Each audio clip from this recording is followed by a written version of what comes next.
అదేవిధంగా ఈ సభకు కర్త కర్మ క్రియ ఎవ్రీథింగ్ అయినటువంటి రెహమాన్ గారు, కామ్రేడ్స్, ఇంకా చాలామంది పెద్దవాళ్ళు కూడా వేదిక ముందు ఉన్న మిత్రులు,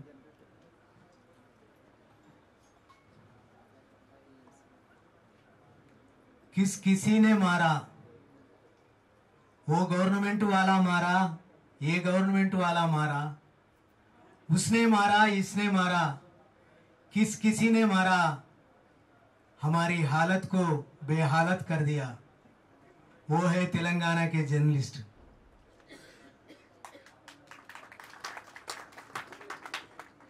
हर किसी ने मारा, कोई दोस्त बन के मारा, कोई दुश्मन बन के मारा, हर किसी ने मारा।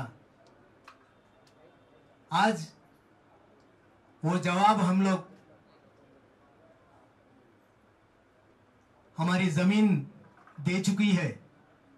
मन नेला, मन तेलंगाना नेला నెత్తికి కిచెన్ నేలకేసి కొడుతుందని చెప్పి రుజువు చేసింది 10 ఏళ్ల తర్వాత. ఆయన నేను అది చెప్పొద్దు అనుకున్నా కానీ నాకు మండిపోతుంది. ఎందుకంటే మా బొగ్గుకు మండే గుణం ఉంటుంది. నేను ఆ బొగ్గు గనుల ప్రాంతంలో పుట్టినోడిని. మా తాత తండ్రులు అందరూ అక్కడనే బొగ్గు బావులలో పనిచేసి, నేను కూడా బొగ్గు బావులో 33 ఏళ్ళు పనిచేసిన. ఆ మండే గుణం, అన్యాయానికి వ్యతిరేకంగా పోరాడే గుణం ఏదైతే ఉందో అది ఎక్కడ కూడా కాంప్రమైజ్ కాదు. I was in prison for 4.5 years. I was sentenced for life. I was fight. నేను చాలా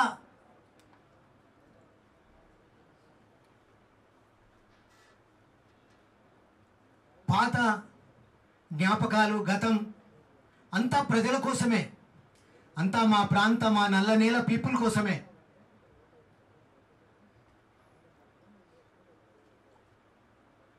నేను జర్నలిస్ట్ అయిన తర్వాత ఉద్యమాల నుంచి వచ్చి ఉద్యమ జర్నలిస్టుగా ఆయన నేను ఇందులోకి వచ్చి, ఈ పాత్రలోకి వచ్చి 30 ఏళ్ళు అయింది.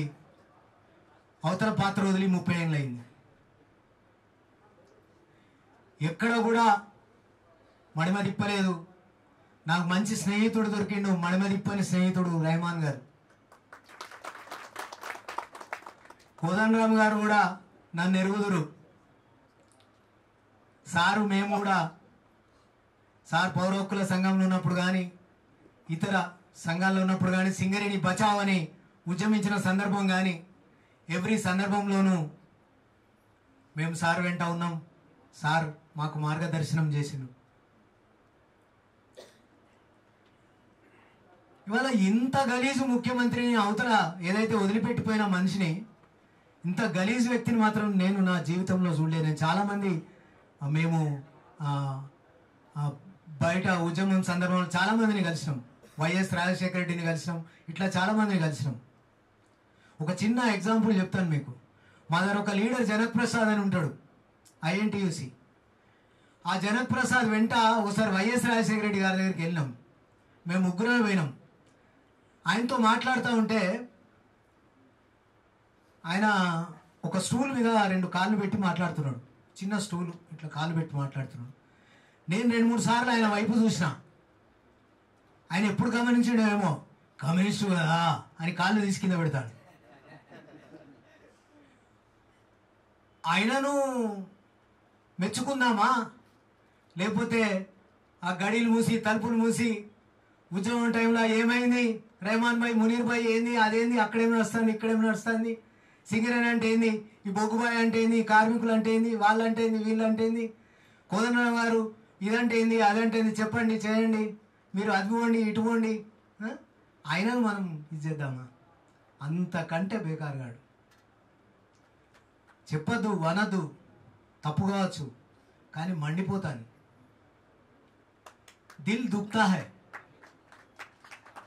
రఫీభాయ్ మాట్లాడుతూ ఉంటే నాకు కూడా దుఃఖం వచ్చింది. ఒక నిదర్శనం, ఆయన ఒక ఎగ్జాంపుల్.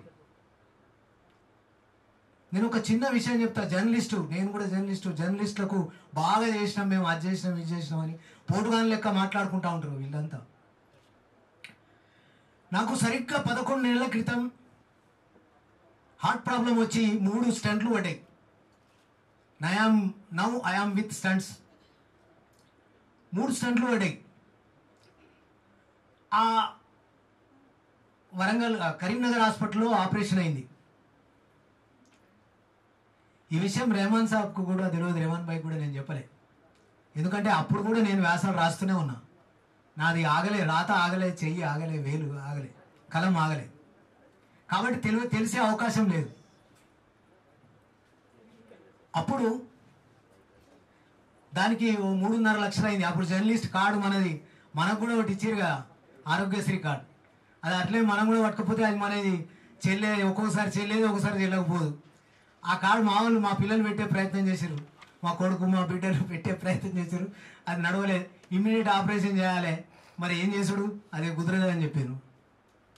సరే మా బిడ్డలు కొడుకు వీళ్ళు అంతా షేర్ చేసుకున్నారు, మొత్తానికి ఆపరేషన్ చేయించారు, అయిపోయింది. ఒకసారి హరీష్ రావు ఫోన్ చేసిన హాస్పిటల్కు, ఎవరో మిత్రులు చెప్పారు, అన్నా సారీ అది ఇదని. ఈజ్ బెటర్ లీడర్, కొంత వాళ్ళ లోపల కొంత పీపుల్ టచ్ ఉన్న మనిషి. ఎందుకంటే ఇంతకుముందు జస్టిస్ సుదర్శన్ రెడ్డి గారితో నేను చెప్పాను. ఎందుకంటే ప్రజా దర్బార్ నడిపేది ఆయన ఒక్కడే, ఎవరైనా నడిపారంటే అతను ఒక్కడే. ఏది ఇక్కడ కానీ అక్కడ కానీ ఏడ కానీ, ఆయన నియోజకవర్గంలో కానీ ఆయన ఇంటి దగ్గర అయినా కూడా ఇంత అన్నం పెట్టుడు, ఛాయ్ తాగిచ్చుడు, అది ఇది మొత్తం చేసిన అతను. నాకు ఫోన్ చేసి చెప్పిండి ఇట్లా సంగతి. అంటే నీది ఇమ్మీడియట్ అది పంపేయండి అన్న, బిల్స్ నేను చేస్తాను. నేను తీసుకుపోయి పంపించిన, ఇచ్చేసిన, అంత అయిపోయింది. గవర్నమెంట్ కూడా పడిపోయింది. ఇప్పటిదాకా మునీర్ బిల్ రాలే, కానీ మునీర్ కంటే ముందు పోయినాయి. 10 లక్షలు అయిపోయినాయి శాంక్షన్, 15 లక్షలు అయిపోయినాయి, అవి అయిపోయినాయి, ఇవి అయిపోయినాయి. बिकॉज मुनीर है बोल के नहीं आया होता है. आज हम तुम्हारे पैसों के लिए मोहताज नहीं है. మేము వెంపర్లాడతలేం నీ బిల్లు కోసం, నువ్వేదో ఇస్తావనే నమ్మకం లేదు. కానీ చూద్దాం. ఆయన మంచిగా పంపించిండు, అవన్నీ పోయినాయి, అన్ని బరాబరే కావచ్చు. కానీ అక్కడ పోయినాక ఎన్ని శనులు, ఎన్ని కథలు, ఎన్ని కార్యక్రమాలు. నేను మన అల్లం నారాయణ గారికి కూడా చెప్పిన, ఆయన ప్రెస్ అకాడమీ చైర్మన్ సార్కు చెప్పిన, అన్న కొద్దిగా ఇట్లా బిల్లు ఉన్నది అది ఇదని. ఎందుకంటే ఆయనకు నాకు స్టంట్లు వేసిన విషయం ఆయనకు 6 నెలల తర్వాత తెలిసింది. 6 నెలల తర్వాత ఎప్పుడో ఫోన్ చేసింది ఆయన, వస్తే కలుస్తామని. ఇక అప్పుడు ఏదో సంధి దొరికింది కదా అని నేను చెప్పిన, ఇట్లా ఏదో పక్కకుండి మా మిస్సెస్ అంటుండే, ఒకసారి చెప్పి చూడరాదు, ఆ మొత్తం కోట్లు ఇచ్చిరు, 100 కోట్లు ఇచ్చిరు అంటారు అకాడమీకి, మరి అదేమన్నా హెల్ప్ జరుగుతుందేమో, ఆ బిడ్డలకు వాపస్ ఇద్దు అని. ఎందుకంటే బిడ్డలు వాపస్ తీసుకోరు, కొడుకు వాపస్ తీసుకోడు, కానీ ఊరికే అట్లా మనం. కానీ అది కానే లేదు, అది కథే కాలేదు. ఆయనకి చెప్పిన, ఆయన చెప్తే లెటర్ నెంబర్ పంపన్నాడు. క్రాంతికి చెప్పిన, మనోడు కదా మన ఇదని, క్రాంతికి చెప్పు అన్నాడు. సరే అని క్రాంతికి ఫోన్ చేసి చెప్పిన. ఆయన రాసుకున్నాడు, ఈయన రాసుకున్నాడు, ఇంకొక ఆయన రాసుకున్నాడు, అక్కడ లోకల్ లీడర్లు రాసుకున్నారు, మన సుమన్ రాసుకున్నాడు. వీళ్ళందరూ ఎక్కడోళ్ళక్కడ రాసుకున్నారు, కానీ కాలే. అరే మునీర్ లాంటి వాడికే కాలేదైతే సామాన్యులకు మీరు ఏం చేస్తారు? పక్క అన్నం మొత్తం ఉడికిందా లేదా అని చూడాల్సిన అవసరం లేదు. అందుకే చెప్పిన నేను ముందు, హర్ కిసీనే మారా, जर्नलिस्ट को हर किसी ने मारा. परसों तेलुगुदेशम वाला मारा, उससे पहले कांग्रेस वाला मारा, और अब वो टीआरएस वाला मारा. अब इन्हों क्या करते पता नहीं. 3 సంవత్సరాలే చచ్చిపోయిన జర్నలిస్ట్ కు పెన్షన్ అట. అదేంది అగ్నివీర్ నౌకరి లెక్క. అగ్నివీర్ నౌకరి 4.5 సంవత్సరాల 4 ఏళ్ళు లేదో ఉన్నది. అగ్నివీర్ అన్న, అగ్నివీరు 4.5 ఏళ్ళు. మనం కూడా అగ్నివీరులం, అంటే మనం అగ్నివీర్ కంటే తక్కువ 3 ఏళ్ళు. మనం చస్తే 3 ఏళ్ళే పెన్షన్ అట. అది గొప్ప విషయం. దానికి బీన్ బజాయ్ మనోళ్ళు పక్కకు, తాళి బజాయ్ పాలాభిషేకం, ఇంకేమైనా అవసరం అయితే తోలుభిషేకం కూడా ఉంటుంది కావచ్చు, తోలు పోసి. ఇన్ని నేను అప్పుడు చెప్పిన ఏ క్యా కర్రే భయ్ భీక్ దాల్ రే క్యా, మనకేమన్నా బిచ్చనాలని చెప్తారా మీరు జర్నలిస్టులను? పెళ్ళి కానీ యువ జర్నలిస్ట్ ఉంటే జీవితాంతం తల్లికి పెన్షన్ ఇవ్వండి. పెళ్ళి అయితే జీవితాంతం భార్యకు పెన్షన్ ఇవ్వండి. అది నువ్వేమైనా న్యాయం చేసినట్టు 3 ఏళ్ళు పెన్షన్ చేసి కథమా కిస్సా కిస్సా ఖలాసా? ఇది ఇలా మేము ఉత్తమ్ కుమార్ రెడ్డి సారీ మన రేవంత్ రెడ్డి గారు ఇప్పుడు సీఎం అయ్యారు. ఆయనకు ప్రత్యేకంగా విజ్ఞప్తి చేస్తున్నా నేను. మేము తీర్మానం కూడా చెప్పినాం, రైమాన్ భాయ్ కూడా మేమందరం రాస్తున్నాం. ఏంటంటే జీవితాంతం ఒక జర్నలిస్ట్ చనిపోతే జీవితాంతం పెన్షన్ ఆ కుటుంబానికి ఇచ్చే ఒక నిర్ణయం తీసుకోవాలని చెప్పేసి మనం చేస్తున్నాం. ఎందుకంటే ఇది చాలా మేలైంది. ఇక ఇంకో విషయం ఏంటంటే బతికున్నదాకా జర్నలిస్ట్ ఎవరు పట్టించుకోడు. చచ్చిపోతే 5 లక్షలు ఏది మన మీద వేసిన ఇన్సూరెన్స్ మనం ఇస్తారు. ఏ ప్రైవేట్ ఇన్సూరెన్స్ బోలేడు ఉన్నాయి. 10 లక్షలు ఇచ్చేటోడు 20 లక్షలు ఇచ్చేటోడు మనమే రాసుకుంటే. కాబట్టి చాలా ఎన్ని కేసులు విపరీతంగా ఈ 10 ఏళ్ళ జర్నలిస్టుల మీద కేసులు తీస్తే ఆ రఘును గుర్ర కూరగాయలకి ఏదో పోతే కార్లో గుంజుకుపోయింది. ఆ మల్లన్న స్టూడియో మీద ఇంటి మీద దాడి చేసి ఆయన జైల్లో పెట్టారు. నువ్వు ఎంత నిర్బంధం ప్రయోగించినా నువ్వు ఏం చేసినా మేము ప్రజాస్వామ్యం అసెంబ్లీలో మాట్లాడుతా అంటే నవ్వు వస్తుంది నాకు. నేను నవ్వుడు కాదు, నా మనవరాలు కూడా నవ్వుతాను. ఇంట్లో టీవీ చూసుకుంటా నా మనవరాలు నవ్వుతాను.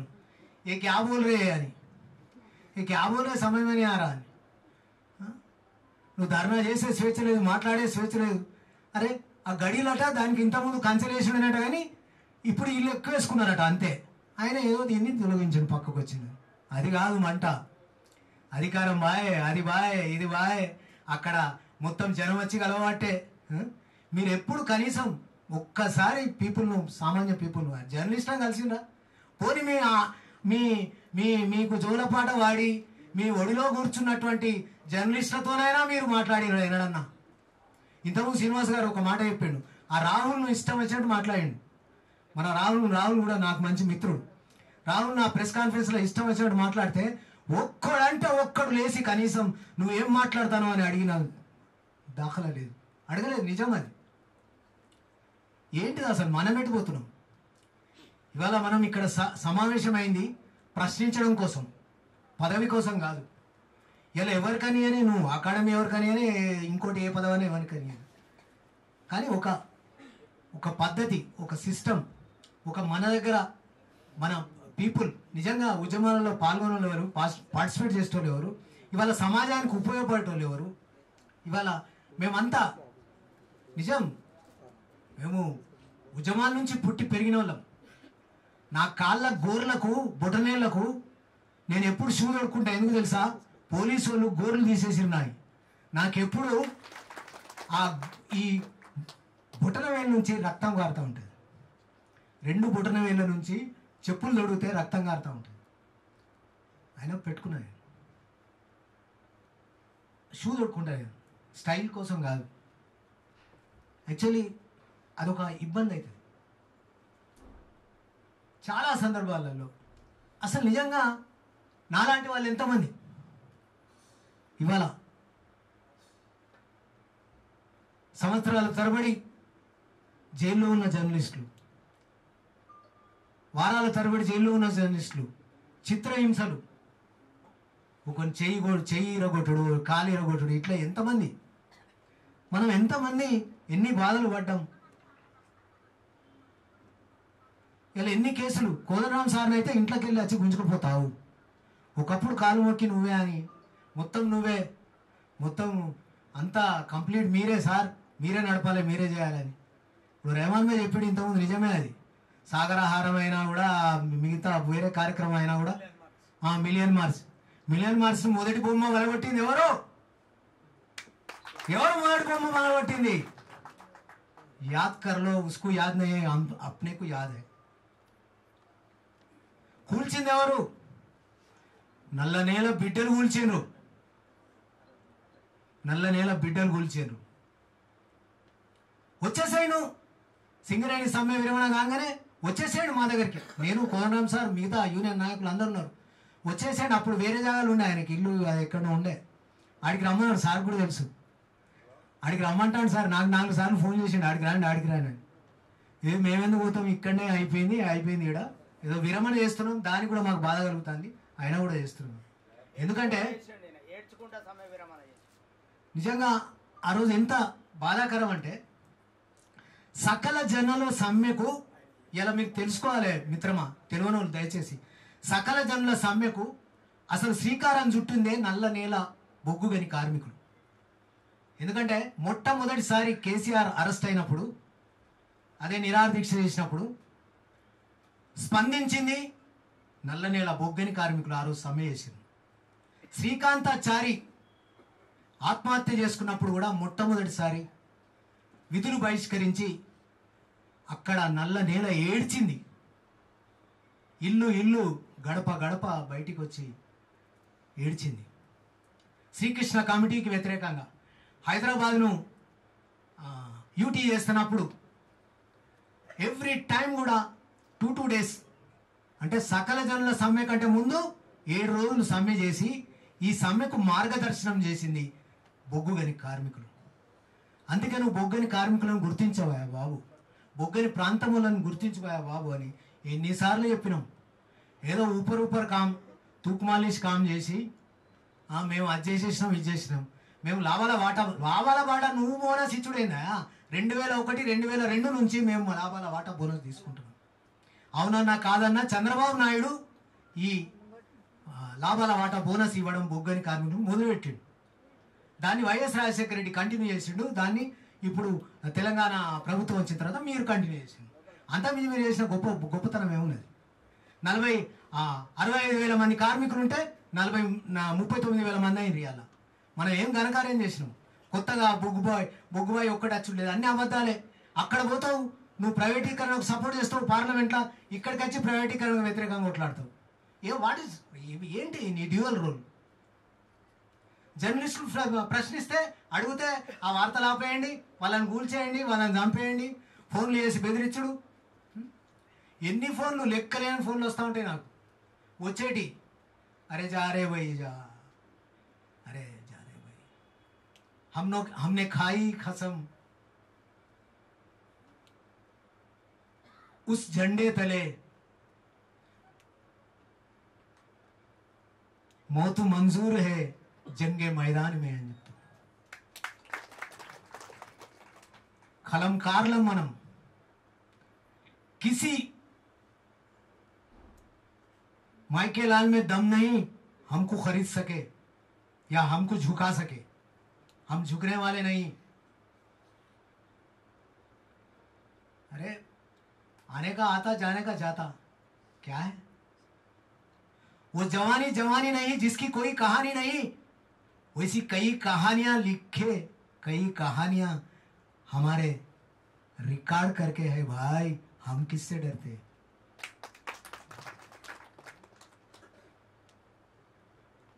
గౌరవనీయులు పెద్దలు చాలామంది ఉన్నారు, ఇద్దరు కూర్చున్నారు ఇక్కడ, క్షమించాలి. अगर हम कुछ पार हो गए तो माफ करना, क्योंकि हमारा दिल ही कुछ ऐसा दुखता है और दिल में इतना दर्द है कि उसको बाहर निकालने के लिए खून होना पड़ता है. Thank you so much. Thank you.